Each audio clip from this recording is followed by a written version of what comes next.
Welcome to Smash Writing. I am Paul. This is Justin. Today we are back with another original versus remake. And today's original versus remake is Carrie. And look, we got a green screen in the back. Whether we use it properly or not, don't matter. Probably not. We'll find out then. We'll find out. Goddamn editor needs to get on its ship. That's me. Yeah. I'm still practicing. I just provide the hardware. He has to do the software. So, I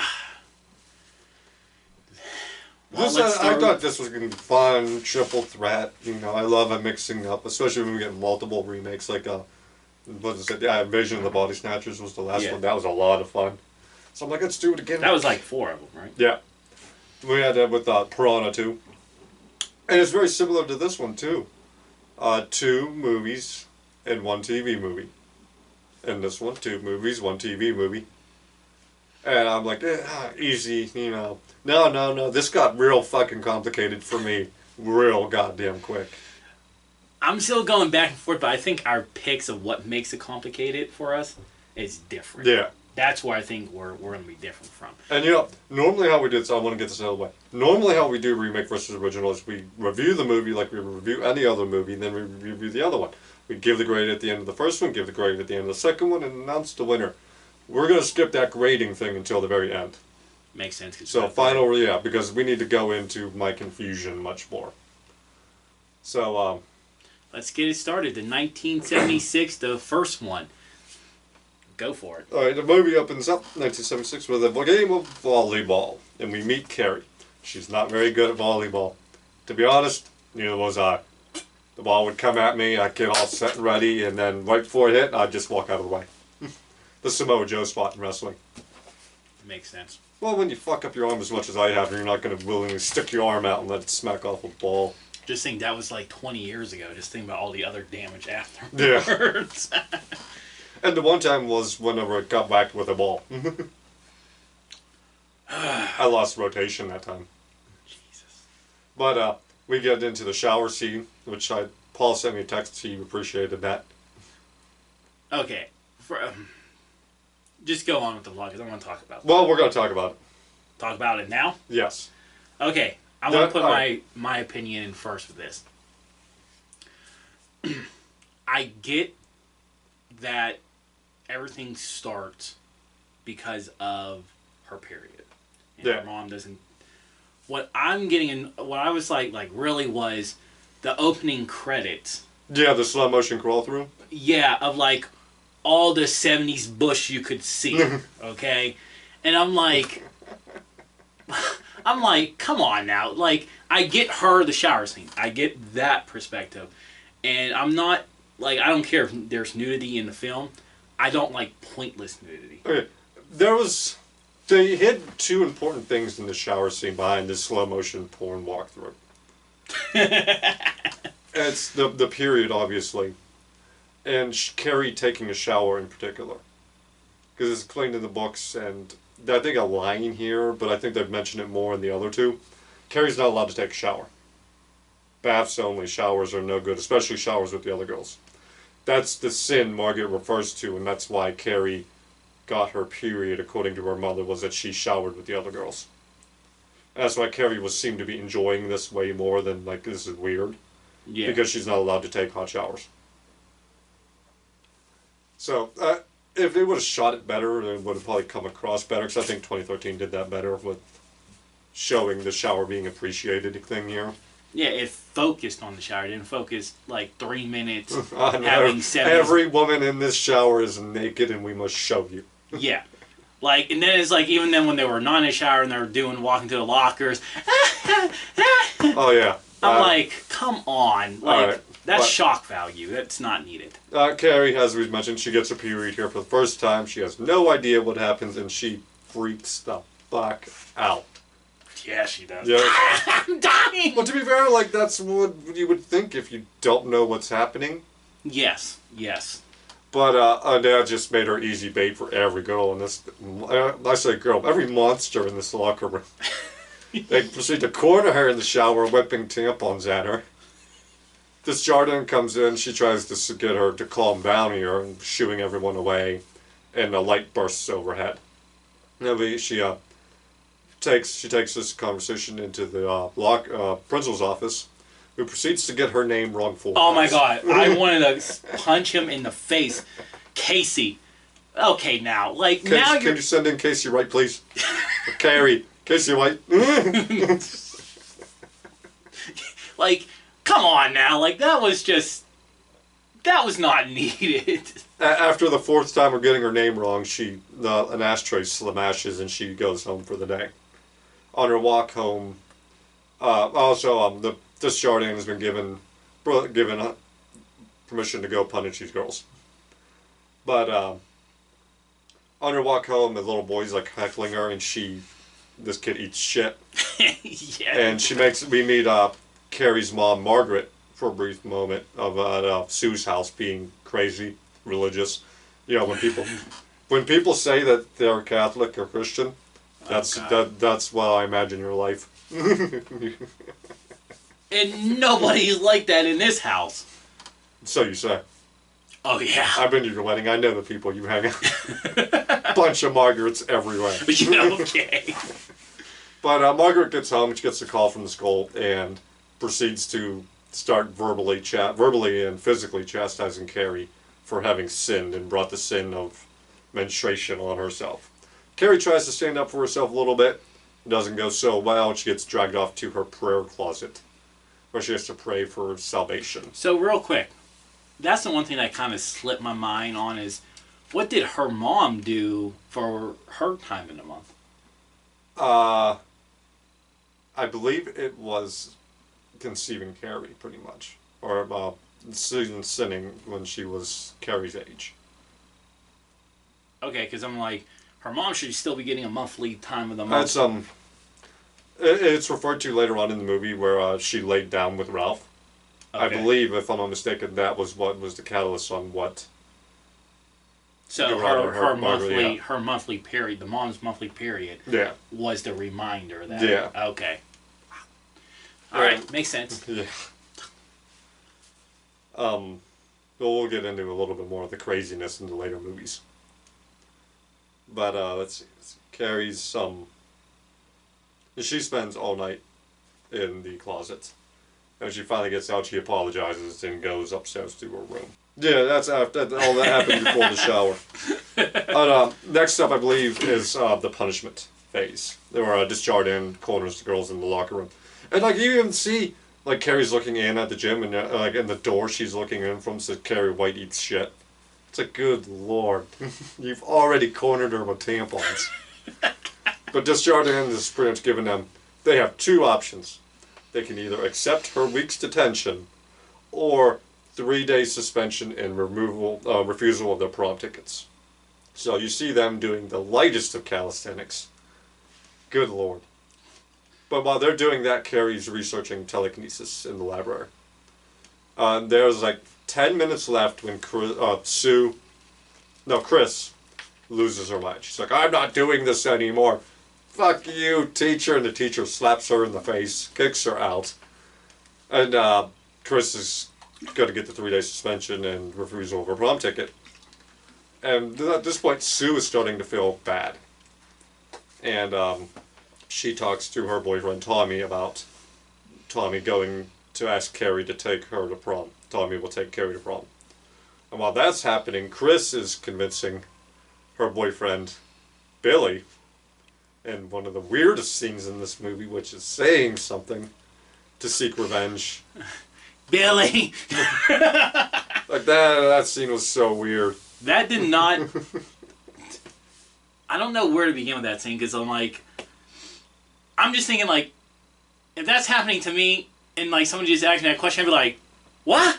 Wait, what? How are you talking right now? Yeah. I don't understand. Yeah.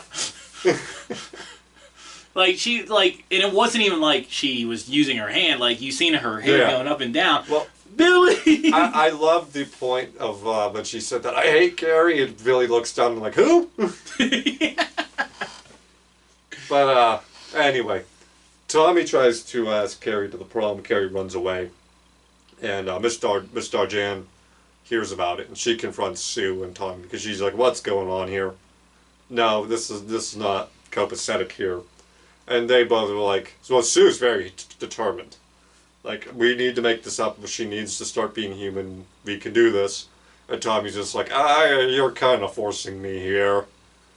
But Tommy eventually gets a yes from Carrie whenever he stops at Carrie's house. And Carrie just wants him to go away before Mom finds out about this. Margaret and Carrie have a long conversation over dinner, which is so good, such a good scene, where Margaret throws wine in her face and like, "You're not going to prom," and Carrie's like, "Oh yes, I am." And she tries to drag her to the closet, and at one point Margaret tries to leave, and Carrie won't let her. She's trapped all the doors and windows. And she's like, "Things are going to change around here, starting with the fact that I'm going to prom." Meanwhile, Chris and Billy are collecting the pig's blood. And we see them setting it up. Okay, this is a torture scene, like, with that... Yeah. Like, of all the things they could have done, they bring a sledgehammer and bashes a hit. I think that was the old school way of doing it, though, with sledgehammer to the brain. No, it was, but there was also a sharp point. Yeah, that you like stick in there. To where it would actually do a kill, like... I don't know when the bolt gun started coming into effect, though. Was that in effect in the 70s? I think that was like the 30s and 40s. I don't know enough about this. Like, that's where, like, because technically, like, you, with the sledgehammer, you bust the skull, then you almost have to do it again to fry the brain. Yeah. To where with the nail one, it goes straight through it and hit the brain. And that's why I was like, well, you're also supposed to, like, stick, like, this metal rod into the hole and jimmy it around to, like, real jingle up the brains to make sure it's... Well, either way, they were not doing it right. And the Chris... I'd rather be around Carrie, okay? Because Chris is very psychotic in this film. Yeah. She is getting her rocks off while a pig is dying. Yeah! Get him! Get that pig! Get him! Get him! Get him! We're like, dude, he's already dead. Like, what are you doing? And then when, like, this one where, like, this was the one where Billy gives her the knife to cut, or is that the other ones? Like, she takes the knife and she cuts and, like, she's just like... That's 2013. Okay. Well, yeah. But, so, okay, she's more of, like, the talker, but she's putting all these plans in place, but as she's watching it, she's, like, getting excited. It's like, you're twisted. Like, Carrie just has a psychotic mom. Yeah. Yours actually psychotic. Anyway, at one point during the lead-up to the prom, we see... one of Chris's henchmen work his way in there, and he's going to be one of the people collecting the ballots. How random was that, too? Oh, I'm here to help! Yeah. Like, then the dude, like, the dude's like, "I needed you last week." Okay, so you just openly admit it, you don't need them, but yet you... Yeah. Okay, help. Everyone wants to be included, you know. Include everyone. School spirit. Rah, rah, rah. You never had it. No, dear God, no. Yeah. None of my class had it. We were banned from one of the pep rallies. Yeah, our school lost the right to have a pep rally. We had to redo our class yearbook photo. Gee. High school days. They couldn't edit out all of the hand gestures. Seriously, that's a true story. We had to redo it because they couldn't edit out all the pictures. My God. At one point, I guess they said something about, like, there was just a bunch of floating heads in the first 4 rows. But go on. Anyway, leading up to prom night, Carrie's made her dress. Her mom is still very much against this. And she goes to prom with Tommy. Everything is going fantastic. And Sue gets... for some reason, we jump back to see Sue at home. She decides she's going to go to prom. Just to check in, make sure everything is going great. Miss Darjen gives a nice little speech to Carrie about how magical of a night this is. She shares a kiss with Tommy during the dance. And then they win the prom, king and queen. And Sue arrives, and she sees there's something wrong because she's actually holding the rope by accident. And she notices the blood, but that's just as Desjardins notices her and thinks she's about to do something. So she's pulling Sue and throwing her out of the gym as the blood is coming down. Soaks Carrie. The bucket comes careening down, cracks Tommy in the head. Are you aware that killed him? I have to say in this film, maybe it's just the way the acting played out. It seemed that it knocked him out. Yeah. Now in other ones, I got a different vibe. Because it's like a lot of people I've seen react to this movie are like, how'd that bucket knock him out? Well, that is a metal bucket falling from about 15 feet in the air, cracking you dead center in the dome. Yeah. That's going to knock most people out, or most, in Tommy's case, kill him. This is the point where Carrie goes psychotic and starts killing everyone, trapping everyone into the gym as it all burns down, and she goes home. She takes a bath to get the blood off of herself, and Margaret tells her the story of Carrie pretty much being the sin, punishment for her sin kind of deal, and she should have killed her whenever she had the chance. And she stabs Carrie in the back. Carrie takes Margaret out by punching her through and hanging her up the way the scary-looking Jesus in the closet is. That's when Carrie snaps one more time, bringing the house down on the both of them. And we finish with Sue having a nightmare of Carrie reaching up from the gravel and grabbing her arm. The memory of Carrie haunting her and of everything that happened. And that is Carrie, 1976. So you want to save the grades for last? Yeah, but we're still talking about pros and cons. Okay. Con, he says, I'm going to go back to the opening scene. It was not needed for the bushes of the 70s. Sissy Spacek? Spec. Great actress. I thought she delivered on the role. Yeah. And that's what great actresses do. I think everyone kind of delivered on their roles here. Yeah, they even used John Travolta in the best way. Hardly anything. He's present. You give him 10 minutes in the movie, that's all you need of him. You give him any more longer and the movie's downhill. I think he was actually doing double duty between this and Welcome Back Kotter at the same time. Because they're about the same time. I think he was doing this and Welcome Back Kotter. He really was a busy person in the 70s and like mid-80s. If you really think about it. Yeah, but mid-80s is about where he fell off too. Yeah, that's why. Until Pulp Fiction. Easily. So there's a 10-year gap. You're like, get him out of here. And then there's another 10-year gap that you're like, get him out of here. I think everybody playing their roles was to a T. I don't. Some of the writing probably could have been slightly better. Well, here's the thing with Night This. This is a really fantastic Cliff Notes version of Carrie. It is bare bones what Carrie is. You can watch this and you'll understand everything you need to know about what Carrie in the book is. It's missing. It's the tip of the iceberg, though. There's so much more. Yeah, so like I said, I think the music, the story was. I mean, it was there. You didn't need it to be anything longer than it was because it was only in a few days span.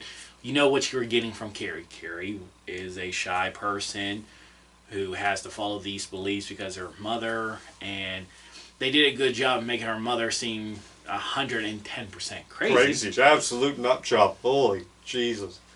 So, and they gave her that violent edge too. Like she will use every piece of arsenal to dominate Carrie. So physically, mentally, spiritually. I want to save my comment for that aspect when we talk about the other two films. Because I felt like the other two films did something slightly better with them all. Yeah.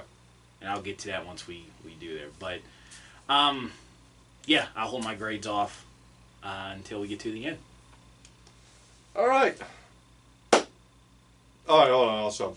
Because if I don't mention this, it'll get real weird when I do mention it. The effects and everything were good. I tried not to hold movies from the 70s and 60s and stuff, their effects, I try not to be too damning with the grade on that. I generally try to think about, like, because we've watched hundreds of films. Yeah. And we watched them across the decades. Like, when I look at the effects of movies, 70s, I try to look at what the 70s were doing. Yeah.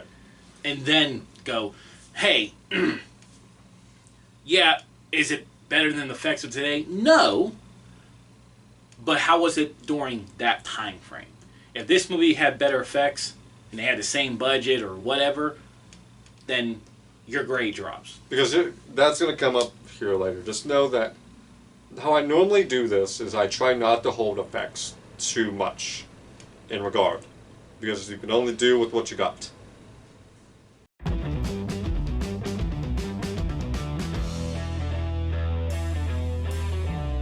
Alright, Carrie, 2002. We open to the birth of Carrie and flying stones for a title card. And then we jump to a police interview. Something has happened, and police are interrogating Sue to find out what's going on. You need to stop being weird about these donuts now.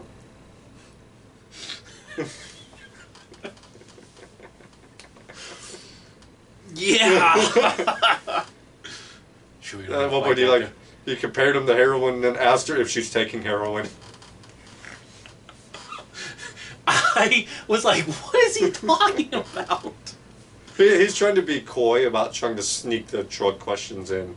It's like, you're a terrible, terrible detective. Good transition there. Well, you know, glazed donuts are very addicting. Like heroin! Are you on heroin? Don't make it sudden. But it's time to jump back 1 week before prom, and we get to meet. I see you back there, Catherine Isabella. Calling it right now, S-tier movie. We're done. Call it a day. What? Catherine Isabella was in this movie. Anyway, we meet Carrie. We meet her in class. And some of the kids actually like pick on her because she's being excused from a talk on evolution. As I guess not her fault, it's her mom being her mother. Crazy mom. Instead of volleyball, she's playing softball. She's not much better at that than she's volleyball, though. She strikes out. She's destined for the Pirates.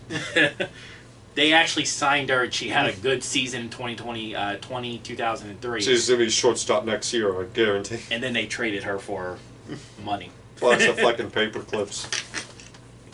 Hey, you gotta have office supplies. And after the softball scene, that leads into the period scene in the bathroom. Paul's very disappointed he didn't get his porno shot in the bathroom this time around. I'm okay with not seeing 70s Bush in 2002. It plays out much like it did before, and we get into the principal's office. This is where we get the main difference. Because of the time period, we're no longer allowed to have ashtrays. So she actually moves the desk in her rage before slipping out.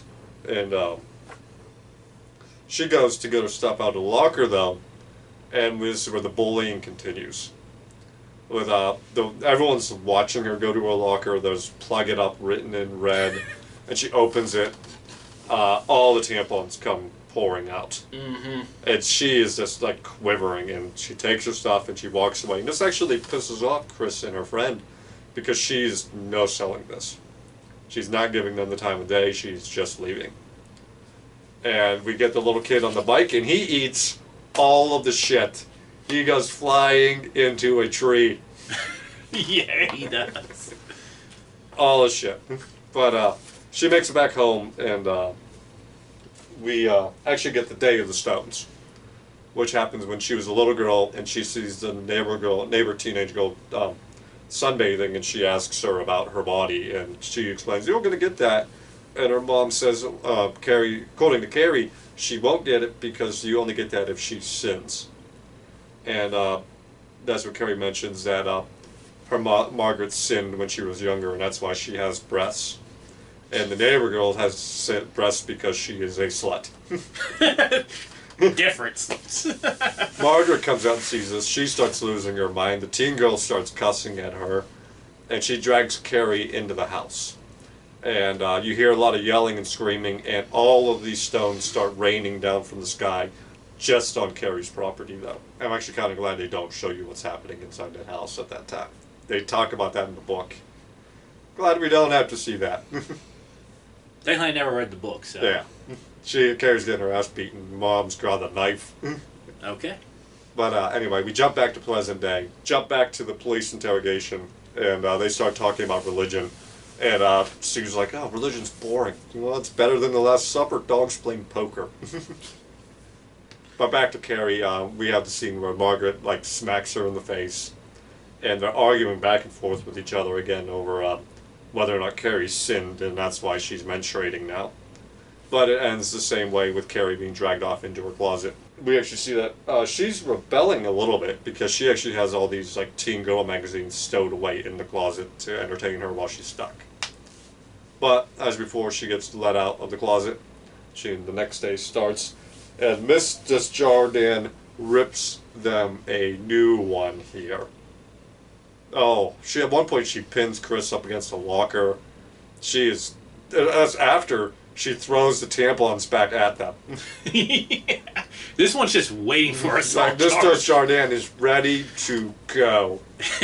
And she gives a much better speech where she's like, "If it was up to me, you would get the 3-day suspension, you'd get no prom tickets, but no, the fucking people above me, who are no doubt all men who have no idea what you've done, said it's just a week of detention, but I have you for my detention, and if you don't do what I say, you're not going to prom." Bam. This upsets Chris, but she doesn't really say anything. And we find out, while all that's going on, Carrie is learning about telekinesis. And we actually get a scene after this where Carrie's in class, and you can tell that I did not write her character's name. Catherine Isabella's character and all her friends are laughing at Carrie. And she's kind of zoned out, and when she finally does come back to, all of her stuff is kind of bent and crooked, and there's a big gash going through the desk, showing that if she loses control or she gets into a state where she becomes too angry, she will lose control of her powers, and her powers will just overwhelm her. And we get a scene between Chris's dad and the principal and Mr. Desjardins. Dad is threatening a lawsuit if his daughter does not get prom tickets if Mr. Desjardins is let go at the end of the year. The principal counters back where, "Well, if you sue us, we're going to countersue for Carrie and the 19 other people your daughter have bullied throughout the school year. And if you really want to know your daughter, parent-teacher conferences on first Tuesday of every evening month. Have a good day." That's the hard principal line right there. Yeah. You really want to know? "You really want to play this game with me here, pal? Well, we'll play." We can go for tit for tat, But we get a minor confrontation between Sue and Chris about Sue not standing up for Chris in the bathroom, in the showers, and Sue being like, we need to accept the punishment here, and Chris kind of accusing her of being a martyr. And we jump to see Carrie practicing her telekinesis, or she's getting stronger. She's struggling to move the hairbrush, but when she snaps a little bit, she moves everything in her room. We get the conversation where Sue is talking to Tommy to take Carrie to prom. He's being a little bit more argumentative, but he does wear down in the end. Where he does make kind of a point where he's actually the one pointing out, Carrie's going to think we're making fun of her here. She's not going to believe this. It's just kind of cruel.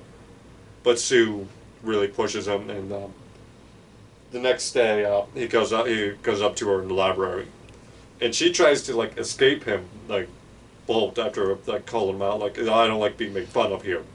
But she actually can't leave the library because you have Catherine Isabella in the main group of girls, kind of they're not blocking the door, but they're in her way, and she doesn't want to walk by them either. So she's kind of stuck in this conversation with Tommy. I actually really like this conversation with her and Tommy, because it shows that Tommy is a teenager. He's desperately trying to get her to say yes, but at the same time he doesn't know how. Right. So he's just kind of putting shit together to try to make her feel special in a way.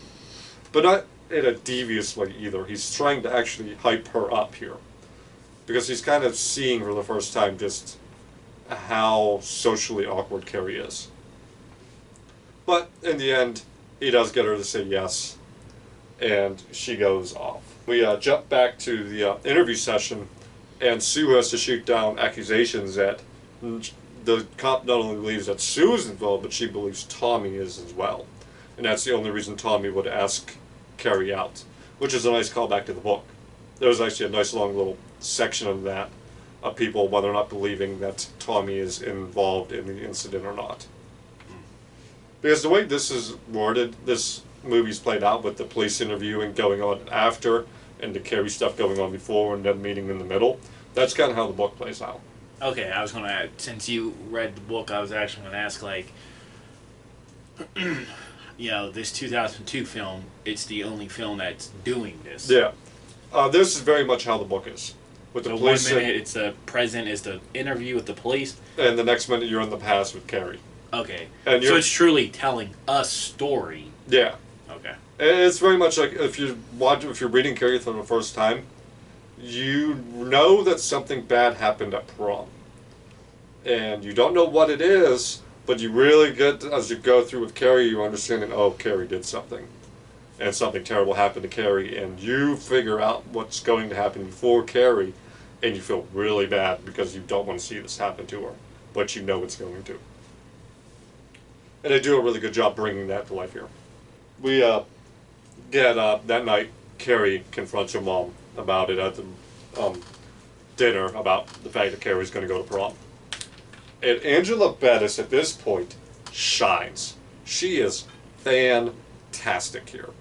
Because at one point even she throws the table to block her mom from leaving. And you just see her holding her chair, and she's shaking.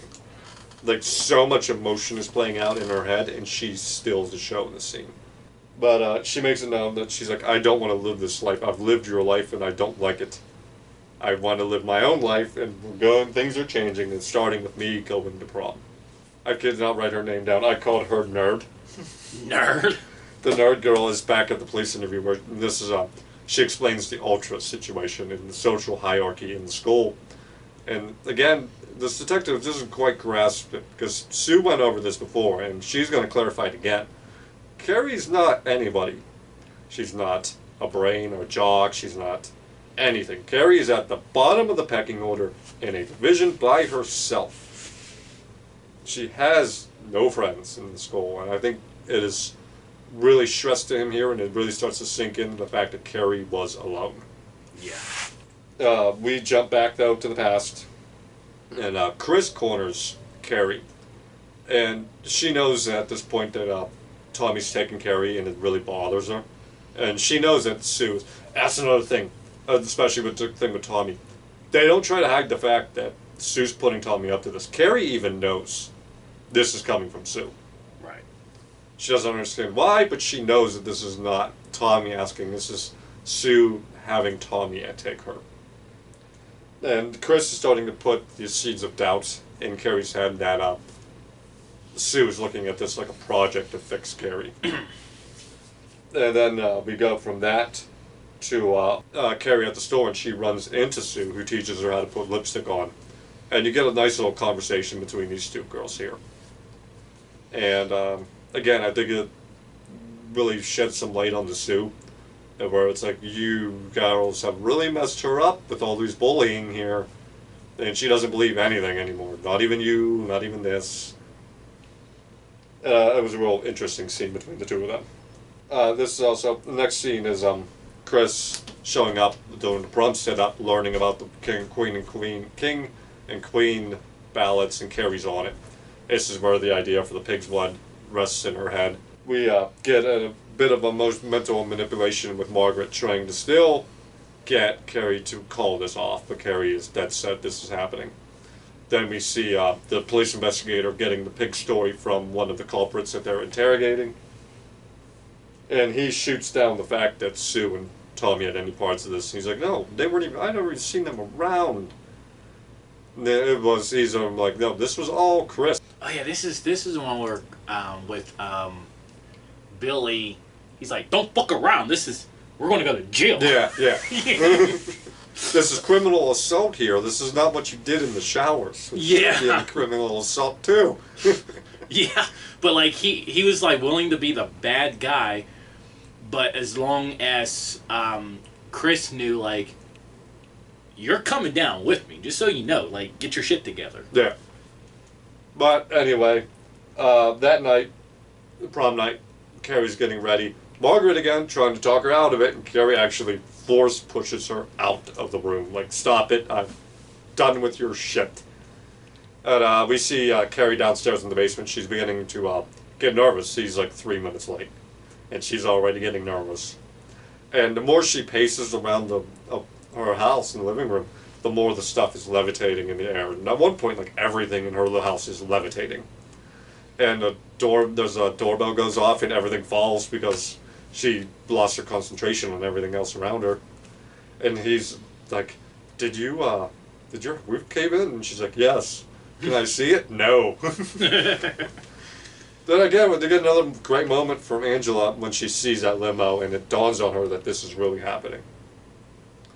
And she goes to the prom. Everything's kind of playing out the way it was.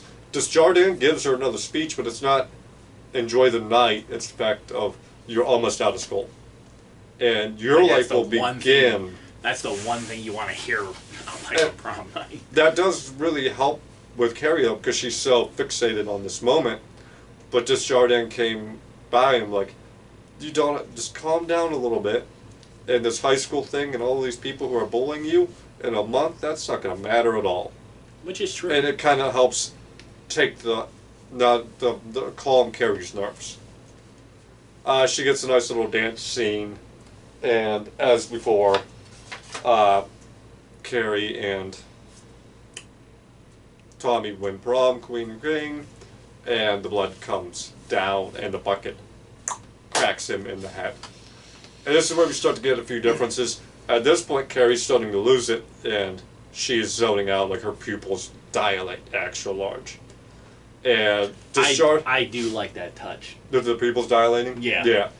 Oh, I especially love the fisheye view when Desjardins and a couple of the students rush the stage to try to help them. Yeah. And you get that fisheye view of just how far away Desjardins appears to Carrie. And as before, chaos erupts in a big old fashion. But you get a few people. Desjardins manages to save a few people.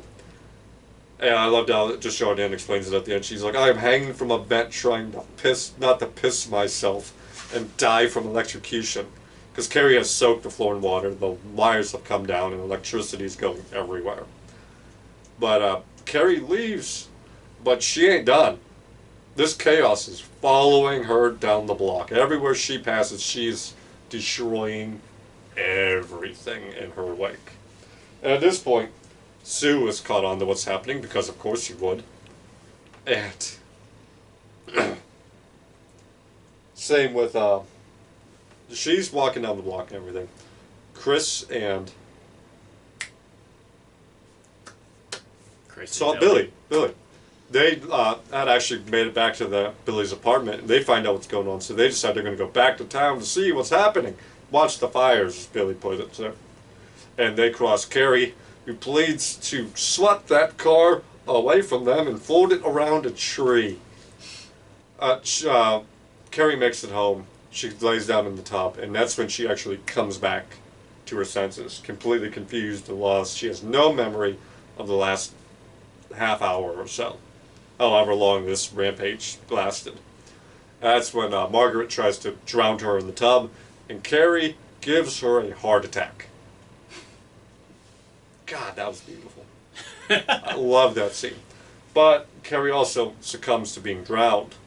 And that's when Sue shows up and pulls her out of the tub and brings her back.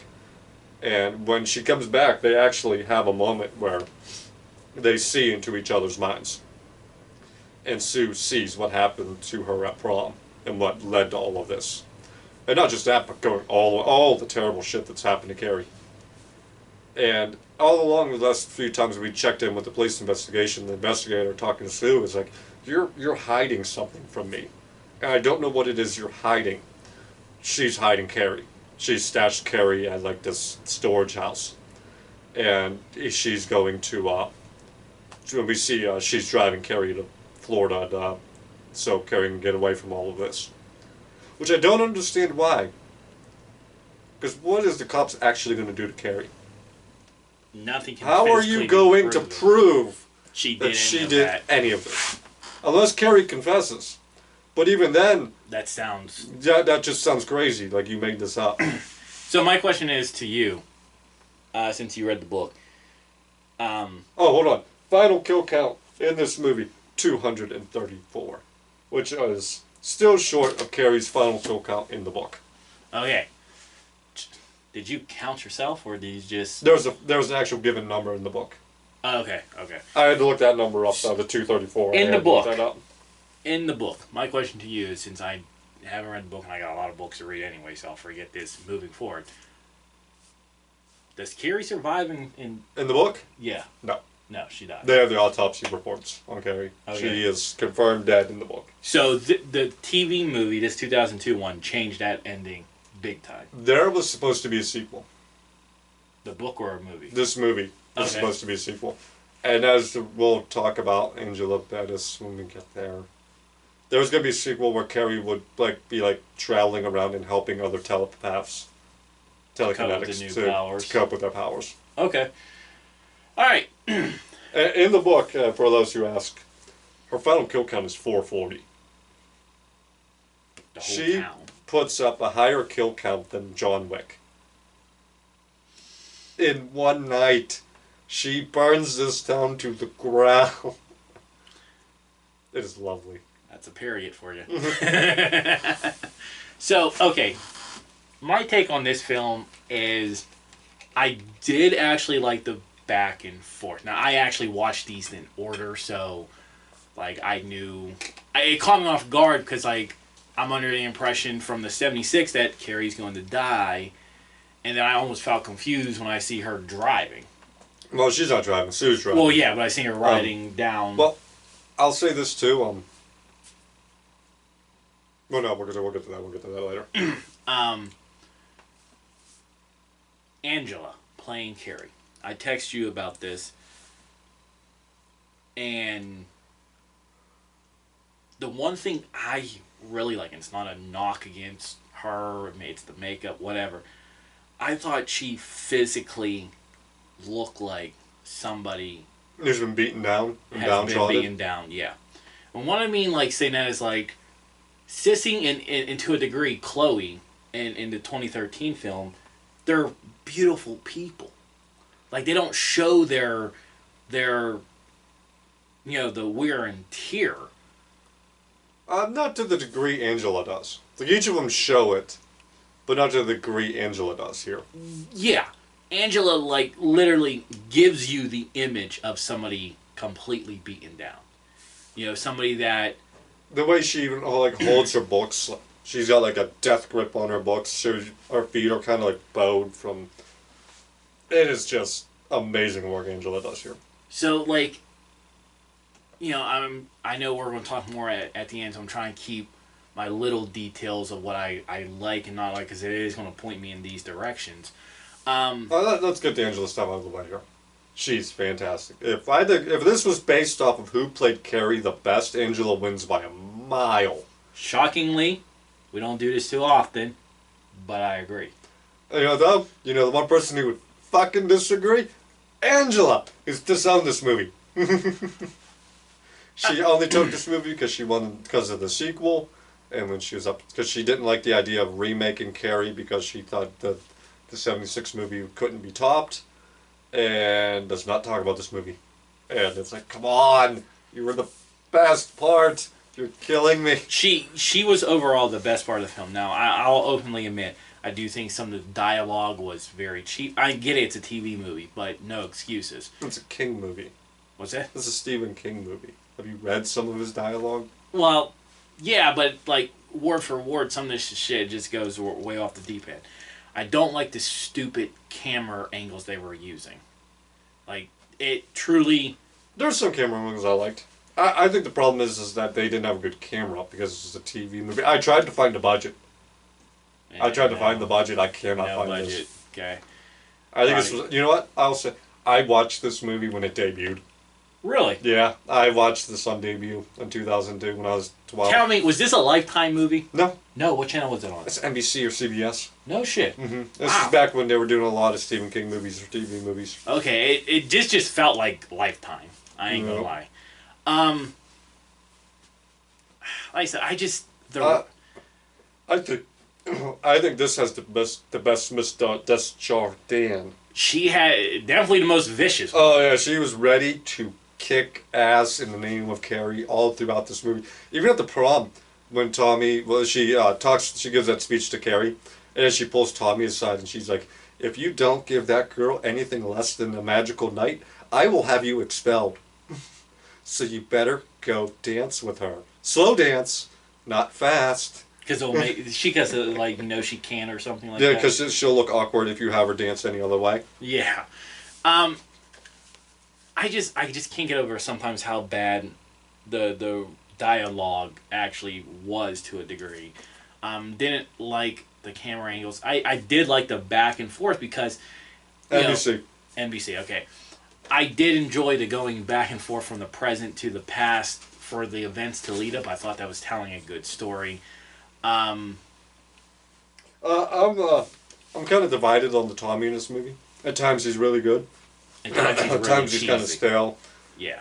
The rampage. Let's talk about the rampage because I love the rampage Carrie goes on in this movie. But this also has the effects of PS2. It's like, oh, this is some real heavy computer graphics going on here. Especially when she's walking on the block and the cars are flying around her. It's like, oh. Yeah.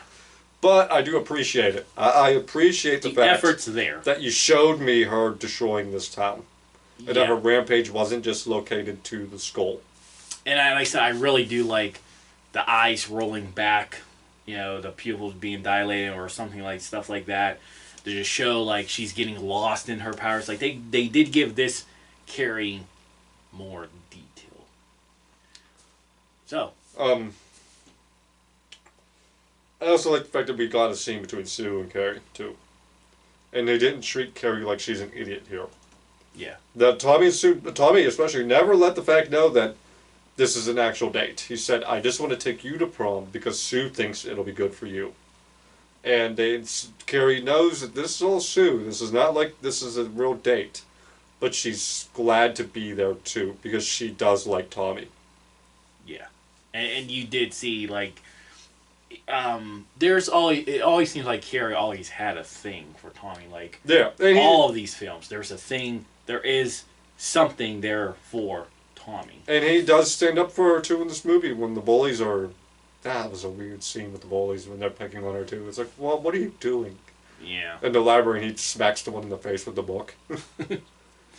All right, let's get to the 2013 one. Oh, before we, again though, like I mentioned in the 76, if I don't hold 76, if I'm saying the effects in 76 don't matter that much to me, do I have to do the same thing with 2002? Because the effects are probably one of the biggest things on this movie on 2002 that's going to hamper it. Problem is, since this is a television movie, you have to look what TV movies were doing in that time period. Yeah, about the same. And we've seen some other big movies that went to theater in 2002 that did not look good either. I think that's definitely a judgment call on your behalf. Yeah, because again, that's where I'm coming from when I'm talking about how hard this is for me to choose. Because if I don't hold 76's effects too hard against it, I gotta give the same thing to 2002 here. Maybe so.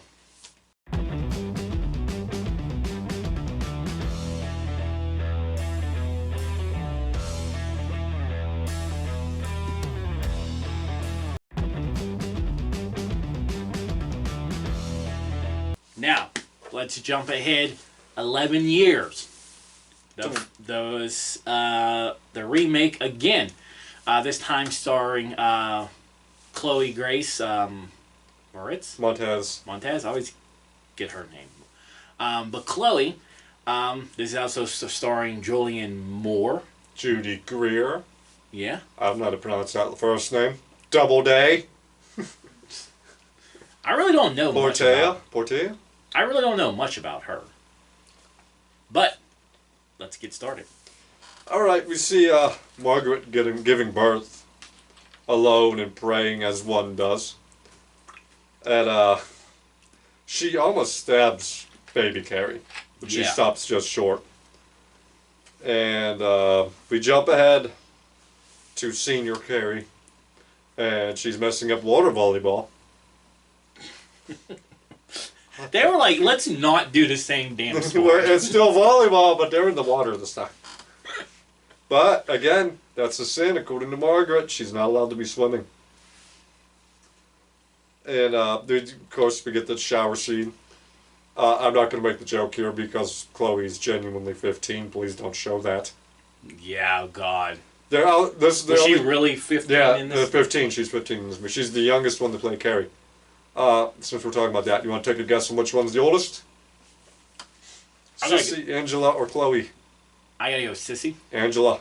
2 years older than... She's 27 or 28 when she shot Carrie. Wow, she was 10 years older than the actual character. Yeah. And Sissy was 26. Shoot style, Chloe is an actual teenager. So thank you for not showing me anything in the show. I think that would be illegal at that point. There are still roles even on the movies. Well, they actually ran into legality issues here with Chloe. We'll talk about that later on.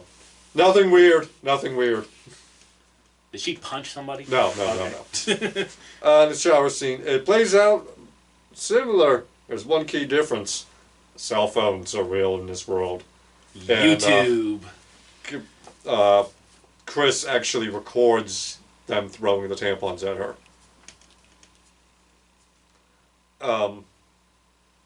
Anyway, Desjardins comes running in. She calms down Carrie, lights break. We actually see Sue getting like, oh, the eye crossed the line here. This wasn't okay. Yeah, this Sue instantly gets regret, right at the moment. But the threat, to the principal's office, and the threat of her mom being called to pick her up breaks the water cooler. And because again, we're modern day, so they're not gonna let Carrie walk home. Your mom got to come pick you up. And this happens, and Carrie is not want to go in this house with her mom. And she actually stays in the car. And kid comes by on his stupid bike again. He eats shit again. Not as bad as 2002 kid eating shit, but this kid eats some shit on this pavement. Then he fell onto the pavement. Yeah. In 2002, he flew into a tree. Alright, go on. And we get a much more brutal confrontation with mom about her sinning and she caused the menstruation. Which is like just openly gets smacked in the face with the Bible.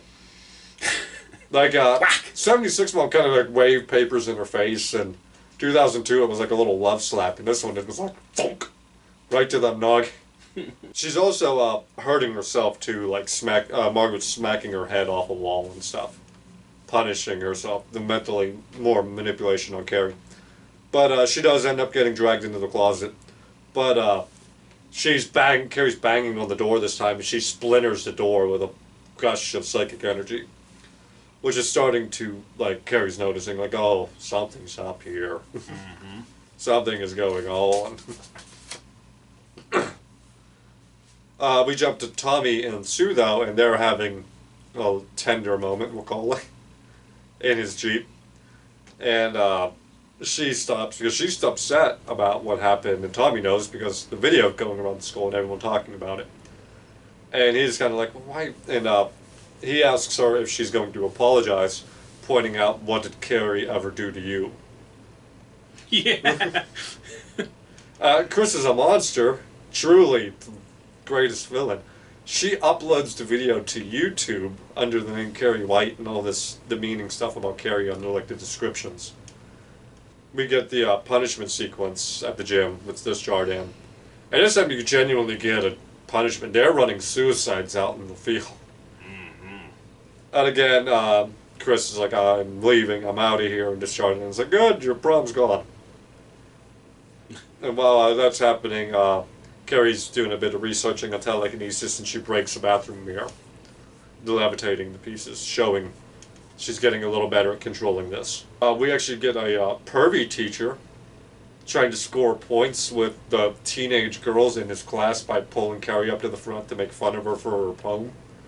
And Tommy stands up for her in front of the entire class. We get a weird scene of Margaret at the laundromat she works at, and Sue's mom's picking up a dress, and Margaret's like cutting into her leg while she's talking to Sue's mom. We get the principal scene again with Chris's dad, where Chris's dad is again trying to act like a hard ass, like, I'll take you to court, and the principal's like, do it, we're suing you back.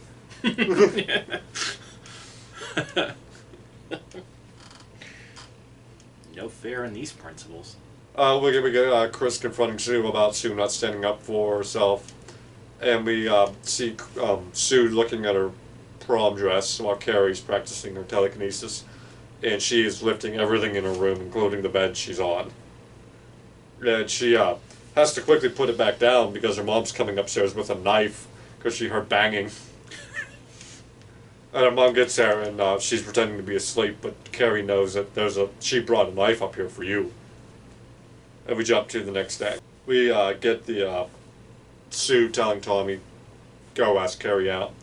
He doesn't really fight too much about it. He just wants to, like, you sure about this? This is what's going to be looking at. And she's like, do it, this is what's going to happen. Again, though, this Carrie bails on him. And it kind of, like, really shocks him. Because he was expecting an adverse reaction to her response, but she's not as visceral of one as he gets. But once again, we get Mr. Jardin trying to make her feel better, and her cornering these two. And at one point, he compares himself to Tim Tebow.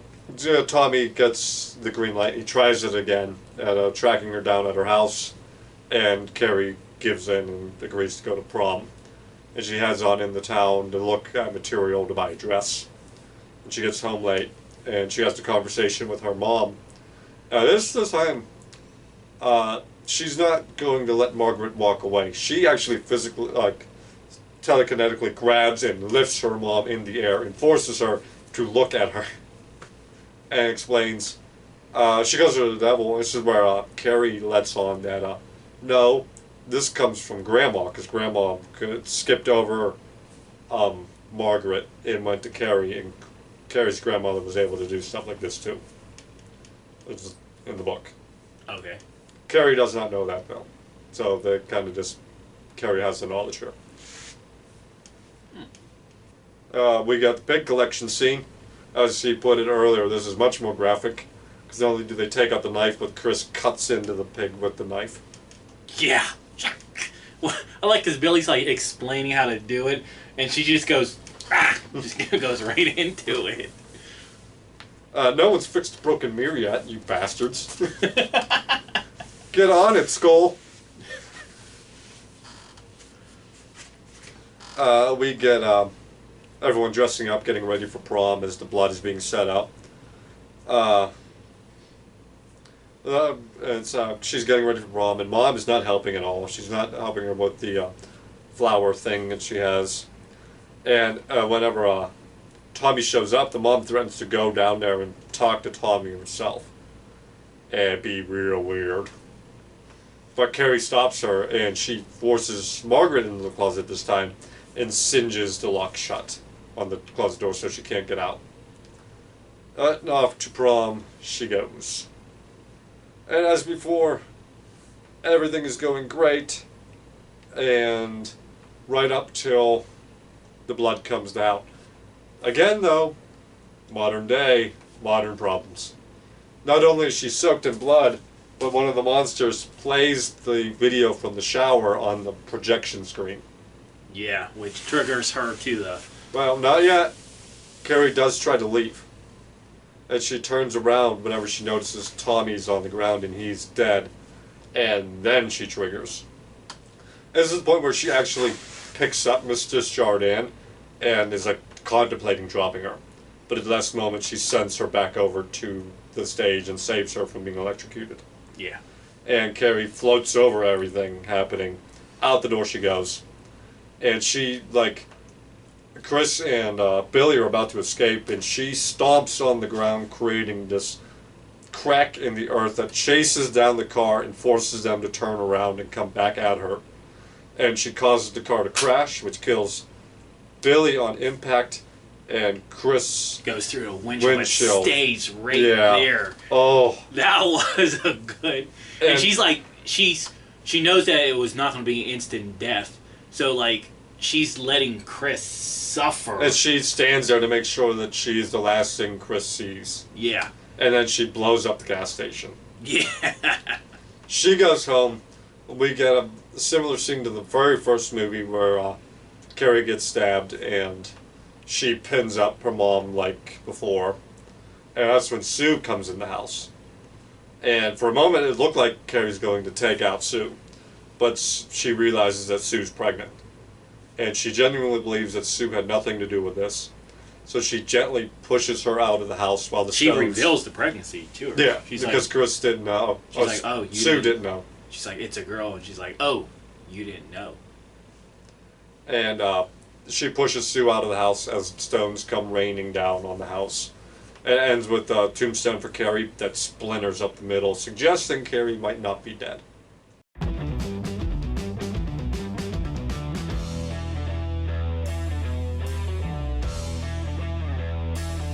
Yeah. Now, the fun fact about this 2013, there was an alternate ending that they were going to film, and thank God they didn't.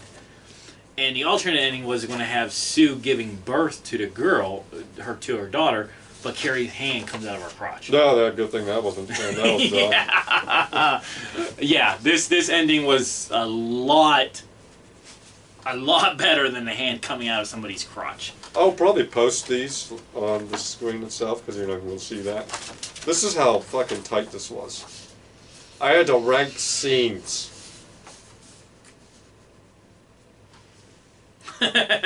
So you ranked the main characters. Rank the characters. Okay, I'm almost agreeing with your ranking, but it caught me off guard with the Carrie ranking. So the prom you gave 76 of the 3 out of the 3, so it came in last. 2002 came in first. 2013 came in second. Closet? Her being locked in the closet and everything. Wow, you're giving 2013 1, 2002 3, 76 2. Death of Chris. Death of Chris. 3, 2, 1. What's this one? Finale. 3, 2, 1. Yeah. I would say definitely let the audience really see that one. Yeah, I'll post these at the end of the video. All right. This is hard. This is really hard. So I want to break down my view of this. Let me. We talked about the book a little bit. We referenced the book here and there. None of these 3 movies gets Carrie. Physical description. In the book, she's overweight. Slightly. It's so hard. She's overweight. But Carrie even mentions all she has to do is go on a diet and she'd lose the weight in no time. So how overweight she is a question. She has curly red hair and pimples. Oh, wow. That's why it's a pig's blood for a pig. Because she's overweight.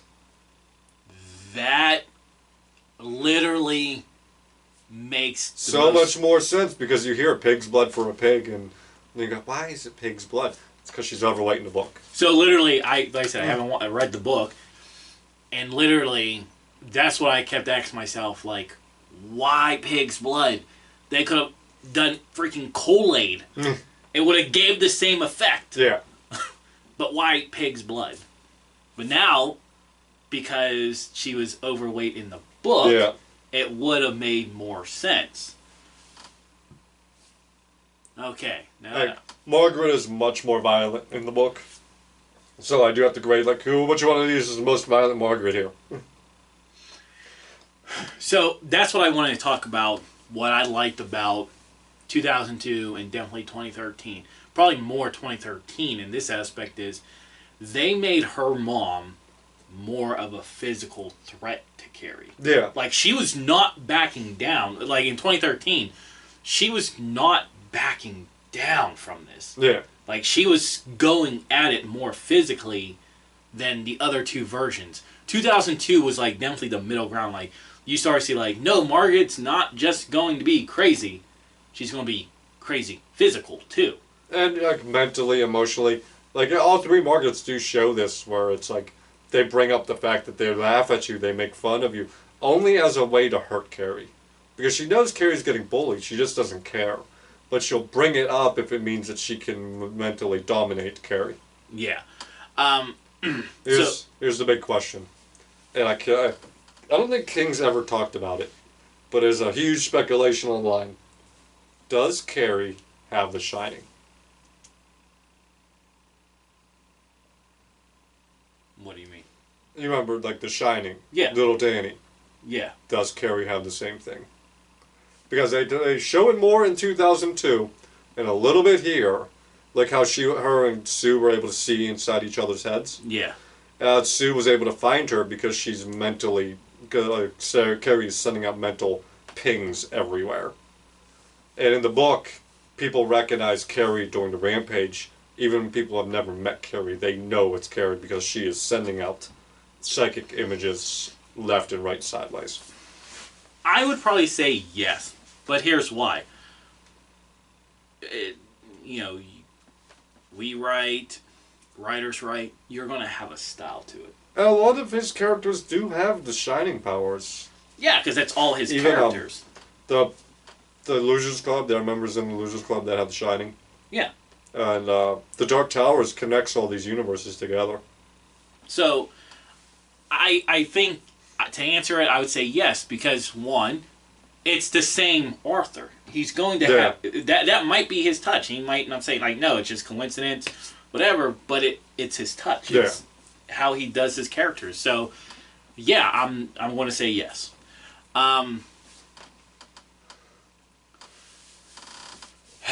Alright, so is there any pros and negatives to 2013 you'd like to talk about? I think they kind of make Carrie a bit more bold toward Margaret too quickly. I like that Carrie stands up for herself. I want her to get to that point. But I think it happens too quickly, and it should have been a bit more of a gradual thing. Yeah, there was no build-up with that. It was just like instant. Like, as soon as she realized she had this, she quick to use it. Like in 2002, you actively see Carrie as the way Angela Bettis plays it. She's terrified to be standing up to her mom. She's shaking and quivering, and she can't make eye contact for more than like 2 seconds. And that makes sense because this has been her whole demon. life. Yeah, like her whole life, her mom is this presence that hangs over her, and that there is a mental aspect to all of this. To where the 2013 Carrie is obviously able to overcome it really quickly. I do like the fact that in 2013 is that this is the only one where she acknowledges Tommy's death, and she knows that Tommy was being sincere. Yeah, and I think that's also how they were making Tommy, because seems like to me, they gave Tommy a bigger role in this. Like, maybe not more screen time or whatever the case may be. But his dialogue was different. His actions were a little bit more different. He had a bit more charisma than the other two. Yeah. So there was... Whereas like the 76 Tommy, all that charisma was in his hair. That dude's hair was off the chains. Yeah, the blonde locks, man. Yeah, that was his charm right there. Some of the pros, I would say I love seeing Margaret being a more physical threat. Another pro is that I did love this Carrie. Obviously learning about her powers, seemed like more in control of them, but at the same time still remembering who she is. Yeah. Like, after all this is said and done, she knew that her only way out was so I appreciate that. Now, I have one, I guess, like, first off, the prom scene kills, killing Chris, excellent. The one, I guess the con that bothers me the most, and it's just me saying this, is that, and this kind of goes to the 2002 one as well, I don't think this story should be set in modern times. I like the modern twist to it, though. Seeing the videos and seeing... I get that. I do. But I'm just thinking to myself, like... If this film would have just stayed, like, 1975... Okay. But I think to myself, like, wouldn't it have Carrie at some point? Because you see through the film, she has access to books, access to the library, access to the internet, all that stuff. At some point, wouldn't have she come across anything of this? Any type of topic about having a period and stuff like that?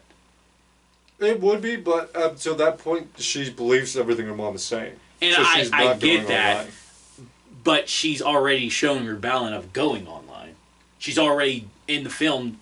Like you said, swimming is a sin. She's in the pool. Yeah, she's rebelling in ways, and she would have rebelled maybe by going online. But they do show you a scene where one of the kids have to help her. I get that. I just felt like this story could have remained in a period where. I think they wanted the cell phone.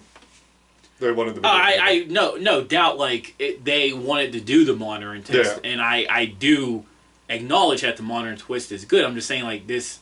But to me, it could have stayed in the 70s period. Her powers is what empowered her. The moment she realized that she's telekinetic and can do all of that, that gives her a giant mental boost of energy that propels her to rebel. Yeah. I just, like I said... she was in the pool, but she was hugging that corner. Like, you know, she could not, actually lobby anything. But I do like the fact that she tried, though, to serve the ball, but she ended up whacking off the back of Sue's head. So... Alright, let's grade them. Let's start with 76. This movie is, like I said, it is very basic. It is the equivalent of, 2 double cheeseburgers from McDonald's. They're going to hit the spot, but, they're basic burgers. Nothing special, nothing flashy. Yeah. But it is still very good. Don't get me wrong, it's very good. It's just very basic. Yeah, I think I agree with that. I mean, I can watch it over again. Yeah. And that helps. Sissy's a good actor, so actors can't knock her for that. I think everybody played their part well. For me, this grade's going to be probably a B+. This is going to get A- from me. Okay. A-. 2002. Best Carrie. Yes. I'd argue this best Sue. I mean, I'd argue between this Sue and 2013, Sue was the best Sue. I'd love to give it to Amy Irving, but Sue had no fucking character in 76. Yeah. Sue had a character here. Yeah. Desjardins, best Desjardins. Not even close. So, I'm not just saying that because I'm afraid that Rena Sofer will find me and kill me. Because she's ready to kill people in this movie, man. I love the fact they showed you her rampage. Yes. They still lowballed her kill count. I do, the effects, those effects were hard to watch. Yeah. But I don't want to hold it that much against it, because if I start holding effects against each other, that'll sink 76 too. See, I like the flashbacks. I like the leading up to the events with the detective, but those donuts were not heroin. And you know the thing about this movie too? It does get better with age. You wouldn't think that. Yeah, I mean, I actually can see, because it still sticks around. But it is very much carried on the back of Angela. Yeah, and so I didn't like the dialogue. I really didn't like some of the camera angles. Thought some of the dialogue was just too cheesy at times. With that being said, though, I do think Angela really at least got to the book Carrie. Yeah. To a degree, minus, the other part of the parents. She showed a lifetime of being bullied. Yeah. The best. So for me, like I said, I don't think this is an overall bad movie. I do think this is probably a B. I'm going to give this an A. Hey. I can't. Angela Bettis was just too great. My God. All right. So 2013. 2013. I really loved the freaking crazy scene of Margaret giving birth and trying to already kill Carrie with a knife. Yeah. I enjoyed Margaret being more of a physical threat as much as she was a crazy threat. Chloe, I thought... she did wonderfully for the job here, dude. Yeah. Chloe, once again, portrayed Carrie to the best. I do like... Which one was better, Chloe or Sissy? For second place? Yeah. I have to go with Chloe. Yeah, Chloe. You know, she showed more, just all around good ability. I do like how they went in more details with the character. They really went a different direction with Chloe between Angela and Chloe because Angela lost it. She zoned out completely and had no recollection of the prom. But Chloe maintained focus. And that kind of gives her more power over her actions and just blanking out. Yeah, but at the same time, it was a double-edged sword because then when she calmed down, she still took the beating mentally of like, this is what I did. Well, Angela still took the beating too, but just in a different way. Yeah, but I mean, not to a degree where they decided, hey, own way out. The prom scene was obviously very great. Yeah. It had to be. I love the kill with Chris. Like, that was truly empowerment and torture at its making sure Chris was not like Carrie was the final thing Chris saw. Kept her alive and in so much pain for the longest part. I gotta go with A. A plus. Okay. Final ranking then. Starting from the bottom. Number 3. What's your number 3? My number 3 would be 2002. My number 3 would be 76. My number 2 is 76. My number 2 is 2002. And number 1... 2013. 2013. Winner. Remake. Number 2. See, like, we almost gotta have a subcategory, I feel like, for the second ones, because this is like a 3-on-1 assault type of shit going for the originals. I keep hearing nothing surpasses the original, so if the original can be so badass, it can take on all comers. Gotta take on all comers. We're proving that wrong. But until next time. Right, next one. The Blob. There we go. That's more of an even round fight. Until next time.